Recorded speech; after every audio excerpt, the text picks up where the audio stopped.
आज त 2 period extra class हुन्छ रे यार। धेरै पढ्नु हुँदैन क्या, कहिले काहीँ बङ्क पनि हान्नुपर्छ। धेरै पढ्यो भने मान्छे साइको हुन्छ क्या।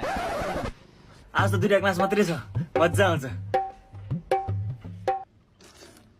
पढेपछि कम्प्लिट पढ्नुपर्छ क्या, त्यो आधी अधुरो पढेपछि दिमाग घुस्दैन। लिटिल नलेज इज डेन्जरस भन्ने थाहा।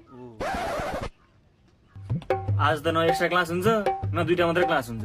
आज त 5वटा ठ्याक्क क्लास हुन्छ रे। आज प्रीति आउँदिन रे। प्रीति बिना त के पढाइ भएर। त्यही त यार, पढाइमा ध्यान जाँदैन उ बिना त। बिचरा के भयो उसलाई कुन्नी पिरियड्स भएको छ रे। तँलाई थाहा हो? मैले सुने हो यतिकै यार। ए फेरि आज त प्रीति पनि आछ रे, एक्स्ट्रा क्लास पनि हुँदैन। ठिक्क छ यार सबै कुरा।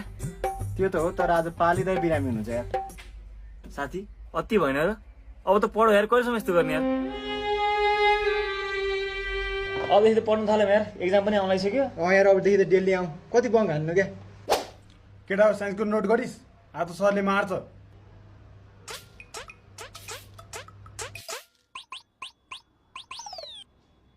पढ्ने भयो त भने दियो त दिएन नि। अब भोलितिर पढाउँला, भोलितिर पढाउँला।